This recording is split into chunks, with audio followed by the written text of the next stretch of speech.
Joe Biden will prioritize securing trade agreements with the EU and ensuring a stable bloc of European allies over UK efforts to clinch a free trade deal with the world's largest economy, according to an expert.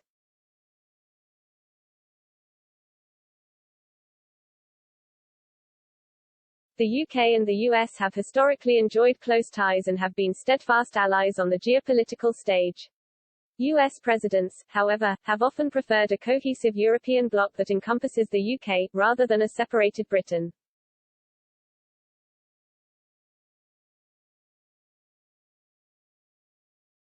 Although the US is an important trading partner for the UK, US President Joe Biden tempered UK expectations of a trade deal in September, when he discussed the possibility with Prime Minister Boris Johnson.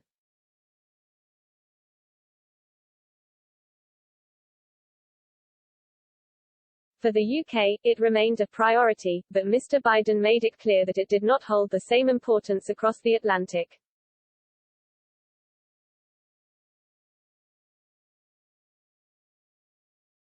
Professor Rob Singh, expert in contemporary U.S. politics and American foreign policy at Birkbeck, University of London, told Express.co.uk, the Biden administration, like most of the administrations since the Second World War, has always seen a united Europe as being a good thing, and it still does.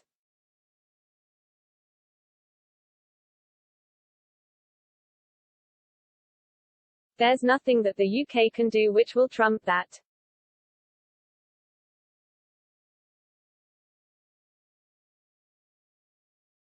They're much more interested in a strong EU working together with the United States, and that is still the case.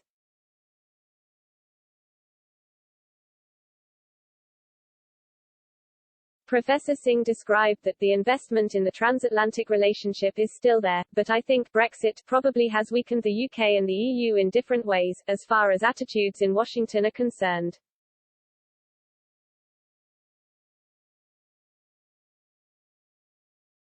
He added, "It's made us more of a supplicant to Washington than people expected."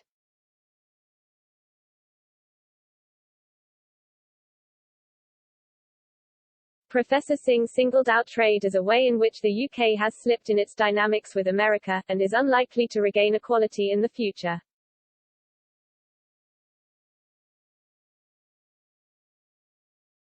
He claimed some pro-Brexit campaigners thought it would be easy to get a free trade deal with the US, and that it would be transformative for us.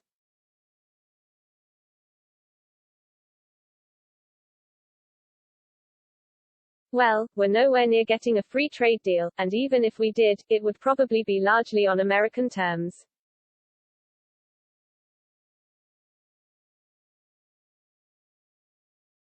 The majority of the UK's trade deals in force post-Brexit have been legacy agreements from when the UK was still an EU member state.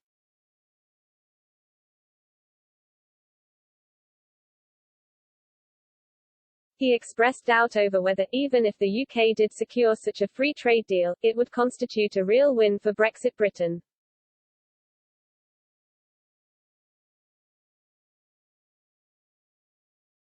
Professor Singh said, "Most estimates are saying about 0.5 percentage point of GDP, which is not insignificant, but it's not huge."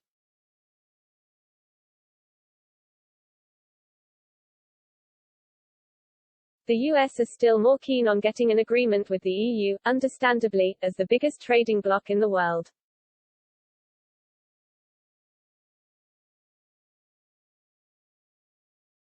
In the context of Article 16, Professor Singh added that amid the potential issues it causes between London and Washington, we're still a reliable ally as far as they're concerned, but we're just not as useful as we used to be.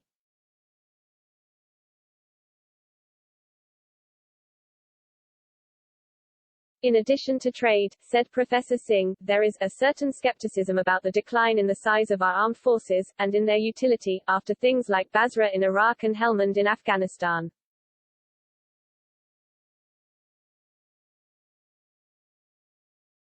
He cited UK forays into the Middle East, or lack of, in the case of intervention in Syria in 2013 as putting all sorts of question marks even over that dimension of the relationship with D.C.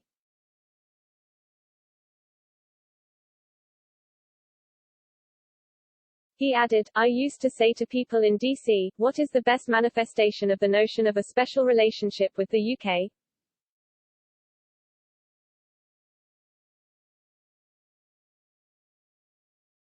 And I would get people in the Pentagon who would say, well, look, if the UK phones us up and wants to come and talk to us, and to articulate its view of a particular issue, we will always see them.